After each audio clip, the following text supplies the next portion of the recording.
The North Sea was a restless gray expanse beneath a thick veil of mist and cold wind, its waves rolling in quiet defiance of the steel beast that cut through it.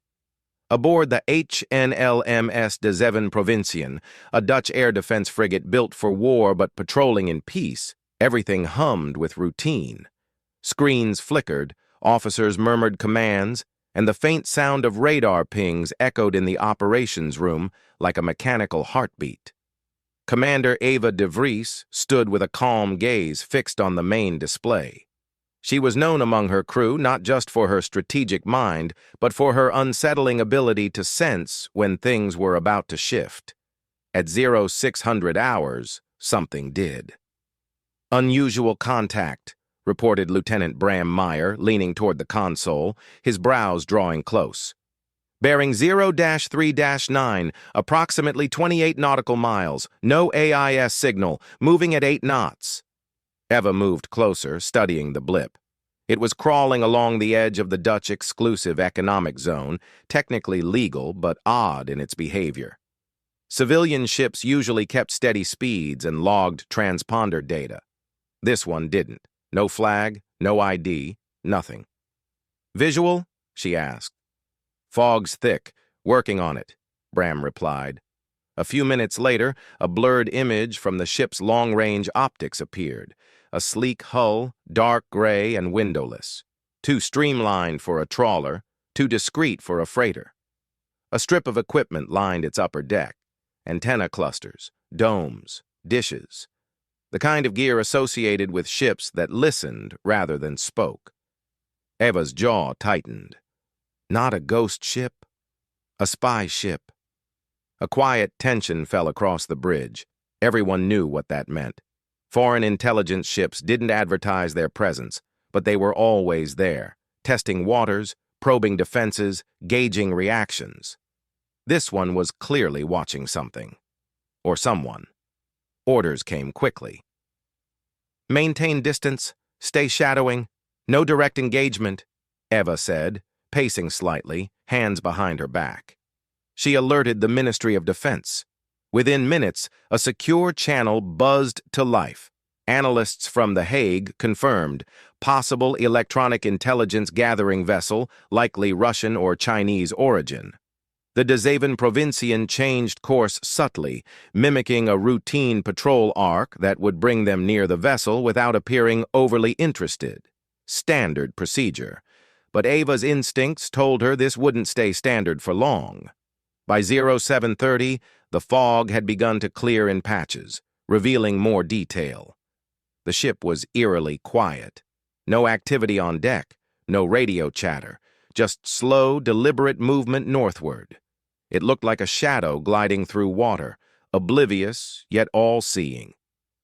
"We're being watched as much as we're watching them," said Bram, reading electromagnetic signatures. "They're scanning. Broad spectrum. Could be mapping comms, sonar lanes, maybe even sub-sea cables." Eva nodded. "And we're the response test. They want to see what we'll do." At her command, the ship's NH-90 helicopter was prepared for launch. It wouldn't engage, just recon, observe. A flight crew scrambled into motion as the whir of rotors began to rise above the deck.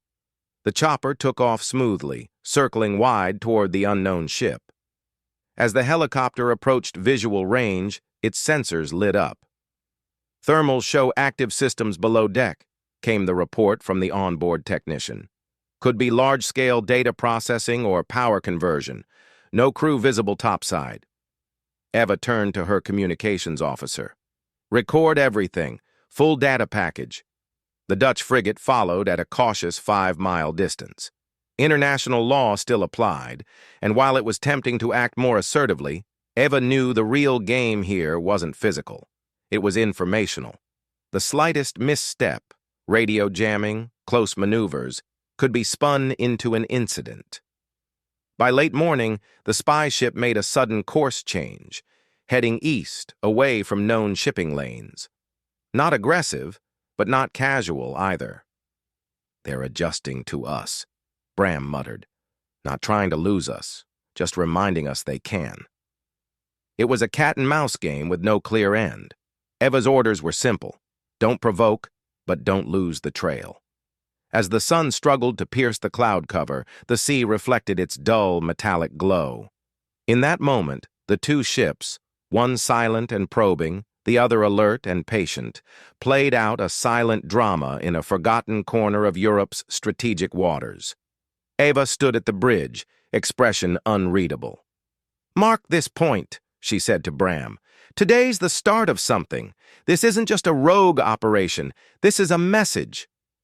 The bridge remained quiet, the hum of machinery the only response. No one could say where this was heading, but they all knew it was far from over. And just beneath the waves, a shadow moved, smaller than a ship, faster than sonar could trace, heading toward the frigate from the same direction as the mystery vessel. The dark shape beneath the waves was not random ocean drift. It was deliberate, small, and fast. An autonomous underwater vehicle launched silently from the mysterious vessel, now steadily slipping east. Aboard the HNL-MS de Zeven Provinciën, sensors began to blink red as sonar pinged off an unexpected presence. The submarine drone had entered their immediate perimeter. "Contact. Underwater object moving at 12 knots, depth 30 meters, closing fast," reported Chief Petty Officer Lars Newman, voice taut. His console showed the movement in real time, a streak curving toward their hull like a fish with purpose. Commander Eva de Vries leaned in, analyzing the threat profile. It wasn't big enough to be a torpedo, nor did it move like one. But it wasn't a drifting current sensor either. This was a scout, an eye under the waves. She felt it in her bones. "Launch Sea Fox," she ordered. Within seconds, a counter-drone, Germany-designed and armed with soft-kill tech, slipped into the water. Its job wasn't to destroy, but to track, photograph, and if necessary, jam. The ship's crew moved with precision, not panic. They had drilled for these moments in simulations, but this was real. The atmosphere on the bridge tightened. Every eye flicked from screen to screen, measuring distance, power levels, patterns of motion. Meanwhile, the strange vessel ahead had slowed again. Not dramatically, but enough to signal awareness. It was watching how the Dutch Navy would respond to a probe that was not overtly hostile, but undeniably intrusive. It was the equivalent of a tap on the shoulder in a dark room. Eva's mind worked quickly. If the sub-drone was mapping their hull, it might be trying to identify sonar nodes or electronic emitters to calibrate future jamming or hacking attempts. Worse, it could be sniffing for any undersea comms traffic. Either way, it was an escalation, disguised as experimentation. The Sea Fox engaged its sensors, began circling the intruder. Images streamed back in hazy blue. A cylindrical body with small fins and a rear propulsor, likely electric. It carried no explosives, but an obvious sensor array along its spine confirmed it was no marine biology tool. Eva tapped her mic. "Log everything. Full capture. I want reverse-engineered models ready by the time we reach port." Lieutenant Bram Meyer stared at the live feed. "That's not a commercial model. That's custom, military grade. The surface vessel's just the tip." "I know," Eva replied, her voice low. "It's what's behind it that worries me." She knew NATO analysts would dissect this incident frame by frame. The North Sea was becoming a test bed for gray zone operations, moves meant to intimidate, confuse, and gather data without drawing blood. But accidents happened. One wrong turn by that drone, and someone might mistake it for an attack. The ship maintained steady speed, mimicking neutrality, but everyone felt the illusion cracking. The foreign vessel's radio remained eerily silent. No distress calls, no inquiry, no coordination. Then came a shift. The mystery ship suddenly powered up, increasing speed and bearing slightly northeast, not enough to flee, but enough to reset the chessboard. It was now heading directly toward a narrow strait known for being a choke point in data cable networks. "They're mapping fiber," Bram said, almost to himself. Eva nodded. They're casing our nervous system. It was an old espionage tactic dressed in modern tools. The idea wasn't to sever or steal, not yet, but to prepare. Know the weak points, chart the connections. In a future conflict, such knowledge could cripple an entire region without a missile being fired. On command, the Dutch helicopter was launched again, flying a wide arc over the spy ship's new path. This time, high-definition cameras captured more than just still silence. For the first time, a figure was seen briefly on the deck, clad in gray, wearing a helmet, scanning the sky before vanishing back below. No flag was hoisted. No nationality declared. "Whoever they are, they want us to see just enough to guess, but never enough to prove," Eva murmured. Just then, an encrypted NATO channel pinged. A British Type 45 destroyer, HMS Defender, was en route. Backup. Confirmation that the situation had escalated beyond national concern. But Eva knew that added ships didn't mean added safety. They meant more variables, more eyes, and greater chances of miscalculation. The last thing she wanted was for this to spiral into confrontation under uncertain flags. Still, she felt a bitter reassurance. If the game was being played in the open, then someone, somewhere, had decided it was time to stop hiding. She turned toward her crew. "Hold our course. Stay sharp. But don't blink first." As the sun began to dip behind a clouded horizon, casting the sea in deep steel tones, both vessels continued their wary glide. Between them, the Sea Fox shadowed its silent prey. Beneath them, cables pulsed with data across continents, and above them, the hum of reconnaissance aircraft started to grow, distant but steady. Aboard Dezevin, Provincian, the crew worked in controlled silence, waiting for what came next. Everyone sensed it wouldn't be more of the same. The water was too quiet, the ship ahead too bold. The line between peace and provocation was thinning by the hour. And just then, a blip appeared on the far radar edge, larger, faster, and coming in from the east. The radar blip grew sharper with each sweep of the screen, its trajectory unmistakable now, moving swiftly across the eastern horizon, cutting through the North Sea's chill mist. Commander Eva de Vries stared at the contact, her brow tightening. This wasn't part of their operation, and it wasn't responding to identification queries. The British destroyer was still hours away, leaving Dezevin Provincian as the only NATO ship close enough to intercept. Lieutenant Bram Meyer zoomed in on the surface track. "Speeds consistent with a military vessel. No AIS signal. Whoever it is, they're not advertising." Eva's voice was quiet but clear. "Then we'll knock first." She ordered a signal light prepared, a time-tested maritime code, impossible to jam, impossible to ignore. As the new ship breached visual range, its hull showed the hard lines of modern stealth, angled bulkheads, no visible flag, and strange rigging along the stern that looked more like sensor scaffolding than weapons. It bore all the hallmarks of a reconnaissance platform, not built to fight, but certainly built to record. The Dutch signal blinked in Morse. The silent ship offered no reply. Moments later, something unexpected happened.